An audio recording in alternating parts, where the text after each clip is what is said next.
Hello,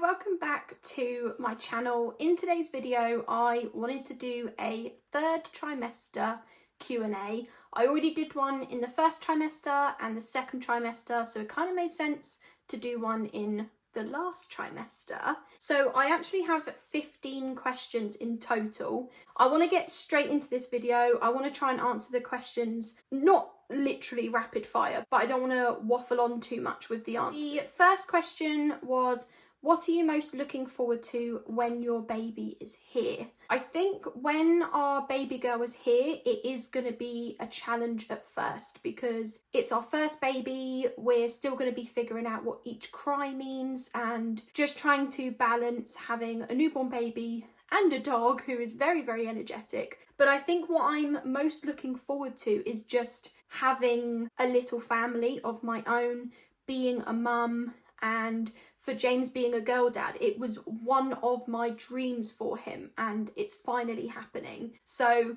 I'm just looking forward to being a unit, to being a family, and finally being a mum. The second question is your biggest fear/concern when baby is here. I think for me, my biggest worry is that me and James will forget about each other and we'll forget that we came before her and that we will always choose each other. I've been seeing a lot online about how when your children grow up and they move out with their own partners, it's just you and your partner left. And I've seen other things online like your mum loves you because you're her child, your brother loves you because you're the sister, but your partner loves you because they chose you. And I think it's going to be quite easy for us to forget about each other, and I want to make sure we still keep up with having like a regular weekly date night if we can. We used to do Thursday date nights, but if we can try and make sure we do that and just make sure we have time for each other. I think that's been my biggest worry so far that I've been thinking about. The third question is, do you have any controversial parenting opinions? I think me and James do, but it's hard to answer it before we actually are parents, because there are things that we might say we don't want to do for our child that other people are doing, something controversial perhaps, but until you've actually had your baby and you've become a parent, you might end up finding that you are doing those things that you said you wouldn't. So I don't think we can really answer that question right now until she's here and we've had the opportunity, the experience of being a parent, to then actually come back and do a video on controversial parenting opinions. Yeah. Fourth question is, did you join antenatal classes in the end? Have you made any mum friends? I didn't join any antenatal classes, and the reason was because they were like £185. But a few of the sessions were about labour, like vaginal births, and I have decided to go for a C-section. So I don't want to spend £185 when half of the sessions are about something that I'm not going to be doing anyway. I have met a couple of mum friends. I don't know if we're at the point of calling each other friends. I'm really funny with the word friend. I don't give that out lightly, but I have met a couple of people through a mum friend app. I'm not actually on the app anymore because it was kind of a waste of time. The conversations just fizzled out. It was honestly like being on a dating site. It was awful. But I am going to join mum and baby groups because they're free where we live, so that is going to be a good opportunity for me to make mum friends. The fifth question is, which trimester have you found the most challenging? What have been the highs and lows of the pregnancy?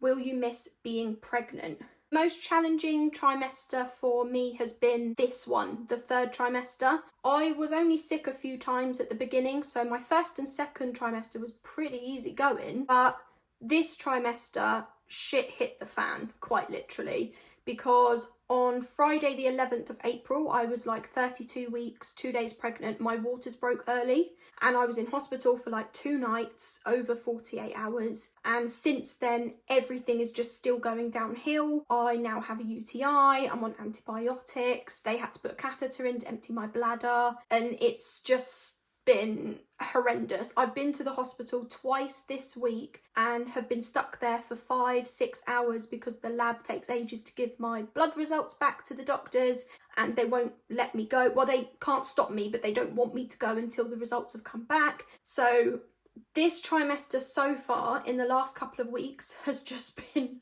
awful, and I've literally been like, I want her out now, which is so selfish because she can't come out now. It's not safe for her to come out now. Her lungs wouldn't be fully developed. She'd been in hospital for weeks. So it sounds selfish to say, but I am like, I'm done. I need her out now. Obviously, they're not going to do that. But this has been the most challenging, and I'd say that's what the lows have been. Highs for me have been like the maternity photo shoot, the baby shower that's coming up, just seeing my bump grow and grow, because I would look at the mirror every morning and be like, why don't I have a bump? And then eventually it just kind of popped, and that has been something I've been looking forward to. Will I miss being pregnant? Absolutely. But I think what I'm going to miss the most is that I didn't get what I thought I was going to get out of it. I thought I was going to be wearing dresses and overalls, like jumpsuits, and just looking really, really cute with a cute bump. And actually the majority of the pregnancy I've just been in my pajamas. I'm literally wearing a nightie right now. And I kind of wanted that experience of like, if me and James are sat in a restaurant and a woman comes in who's pregnant, I'm always like, look, she's pregnant. Look, she's pregnant. She's got a bump. But that never happened for me. Like, I didn't walk into a room and people go, oh my God, look, she's pregnant. Oh, look, she's got a bump. Like, I never got that experience, and I kind of was wanting that. Does that sound really like I want attention on me kind of thing? Sixth question is, what have you got left to do? Do you feel prepared? When will you be nesting? We don't actually have anything left to do, and we are prepared. We've got absolutely everything we need for her. The only thing left is for me to go into nesting mode. She's due on the 4th of June, but because my waters are broken now, she could come at any point, today, tomorrow, next week, next month. So my plan is to do all the nesting in May, right at the very beginning of the month. And what I'm actually going to do is I'm going to do it as a nesting series. So there's going to be around like 8 episodes, and the plan is to upload one each day in the first week of like May. But don't hold me to that, because I've got to figure out what videos I'm doing. The 7th video is, how are you preparing Poppy for baby's arrival? So if you don't know, Poppy is our rescue dog. We have had her 1 year now. She had her 1 year gotcha day the other day. And she's a very, very energetic dog. She loves jumping up at people. And the more you kind of say no and push her back, the more she does it anyway. She just loves people and she loves dogs. And our concern is that she's not going to hurt the baby intentionally, but she could hurt the baby because she just wants to jump and walk all over her. So obviously we're not going to leave her unsupervised, and we wouldn't leave a dog unsupervised with her anyway. We can't prepare her for a baby when she's a dog. She doesn't even know what a baby is. So the way that we're going to prepare is that when I'm in the hospital, James will bring the vest that the baby has been wearing home so that Poppy can get used to the scent. And then on the day that we come home, one of us will come in first and give her loads of attention. Then we'll swap over, so the other will come in and give her loads of attention. And then we're going to come in with our baby in the car seat, put it on the edge of the sofa, and just let her probably jump on the sofa. But obviously we'll be keeping an eye on her and making sure she's not getting too close or licking. What I don't want to do is be very much like, no, get back, stop, be gentle, because I don't want her to become jealous and it to become like this negative experience. But at the same time, I do need to keep our baby safe. So we need to find the balance. I also have seen online some people say, like, don't make a big deal about it, just bring the baby in and just literally carry on your day-to-day as normal. But our dog isn't like that. She's not a calm dog. She's very crazy. When there's something new, she wants to know all about it. So it's not going to be something that we can just pretend isn't happening. The 8th question is, did you get any stretch marks? Body image, question mark. Did you take out your belly bar? I didn't get any stretch marks, but I think that might be because my bump has been pretty small the whole pregnancy. I have been using a belly oil from Mum Bub Hub, but I don't know 100% if that's why I haven't got stretch marks. I can't say for sure that it's because I've been using a belly oil. I don't know that. My belly bar is out, but not because I took it out. It's actually because one of the balls broke and I didn't have a spare belly bar. So that actually only happened this morning. So what I'm having to do now is I've kept the belly bar, and I'll just have to keep going into the hole every few days just to make sure that it doesn't close, because I had my belly button pierced when I was 14 and that hurt so much. I would never do that again. In terms of body image, I'm also telling myself 10 months in, 10 months out. So I'm not expecting to bounce back as soon as I've had our baby girl. The 9th question is, do you talk to the baby? My midwife actually asked me this question at my 31-week midwife appointment, and the answer to that was no. The 10th question is, have you had anybody touching your bump? What boundaries are you setting for when the baby is here? Will you be allowing hospital visitors? This was actually my favourite question, not gonna lie. I have had my mum and my mum's wife touch my bump, and they asked me permission first. Nobody else in the family, either side, have touched my bump, and I haven't had any strangers touch my bump either. Boundaries that we're going to set for when baby is here is simple. 2 boundaries. 1, wash your hands before you hold her. I'll have a bottle of hand sanitizer, so if somebody doesn't want to have to actually go to the bathroom, they can just use hand sanitizer. The second boundary is don't kiss her hands or face. That is literally it. It's just wash your hands before you hold her, don't kiss her hands and face. Simple. Hospital visitors, that's an interesting one, because me and James actually don't agree. James wants his family to be able to come to the hospital and see her, but I don't want anybody to come to the hospital and see her, because I want us to be able to have the first couple of days, at least while we're in the hospital, to kind of just get used to the baby and what her cries mean and a routine. And I just want to be in the comfort of our own home before people start coming over and passing her around like pass the parcel. We don't agree, and I don't even know if we're going to agree on it by the time we're actually in that situation. The 11th question is, are you scared of birth? Do you have a birth plan? Did you do a hypnobirthing course? Have you had any signs of labour yet? Will you be filming the birth? Yes, I am scared of birth, and I have done a video on this, so I will link it in the description box below. I haven't done a hypnobirthing course. I was going to, and I think I did say in a video I was going to, and that was when I was planning on giving birth vaginally in a midwife-led unit, but I have now gone back to my original plan, which was a planned C-section. So I did not see the point of doing that course. My birth plan, I haven't actually created a birth plan, but I do have an appointment next week with an obstetrician to discuss the risks and benefits of a planned C-section, because that is what I am going for. I haven't had any signs of labour yet. Obviously my waters did break early at 32 weeks and 2 days pregnant, but no contractions, no signs of infection. She's just staying in.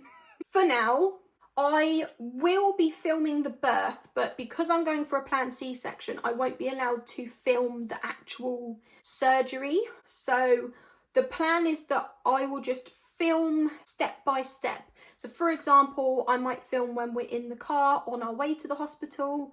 I might film when we have got to the hospital and they're prepping me for the surgery. I might film once our baby is here, things like that. And I do also want to do a birth story video as well, so that I can properly run through everything in detail from start to finish. The 12th question is, will you still have your baby shower? I'm assuming I got asked this because of the waters breaking early. We did reschedule our maternity photo shoot. That was supposed to be at the end of April, but we didn't know if she'd still be in there by then. So we brought it forward by 2 weeks. We also had a baby moon booked in for the beginning of May, but again, we don't know if she's going to come by then. So we've rescheduled it to like the middle of September instead. But the baby shower is still going ahead at the end of April. It's actually going to be on Saturday, the 26th of April. The 13th question is, what traits of each other do you want your baby to have? And I also love this question because me and James have already had this conversation. I actually said if she's anything like me, then she's going to have issues. But for me, I would like her to have the traits of James, like strength, confidence, loyalty. I want her to be like his sister, so her auntie. I want her to be like kind, but if there's shit that needs to be said, she's not going to be afraid to say it. And I think James wants her to have the traits of me that are like kindness, understanding, being inclusive of everybody. The 14th question is, do you want more babies? Yes, absolutely. I think we both agree that we want to have 2 children, but we will kind of just go with the flow. If we have more than 2, then we have more than 2. But the plan is definitely more babies, 100%. There's no doubt about that. The 15th and final question is, would you share the other names you had chosen? I did do a video that was like baby boy names I love but won't be using, baby girl names I love but won't be using. So I did have a boy's name that was at the top of my list, and it was the name that I have wanted to use for as long as I've ever known, and unfortunately I couldn't get James on board with it, and I was absolutely gutted. I honestly cannot tell you how gutted I was that I couldn't convince him. But the name, I mean, I might as well tell you because it's not like I own the names. The name that I wanted if we were having a boy, the name that I've wanted for as long as I can remember for a boy, is Blake. And then for the girls' names, we obviously chose Freya, but we had a second name planned just in case we had twins, because we were doing IVF. We didn't know if 2 embryos would be transferred, and then in that case we could potentially have twin girls. So the second name that we had chosen was Elodie. So that is the end of the video. Thank you for watching, and I will see you in the next one. Bye!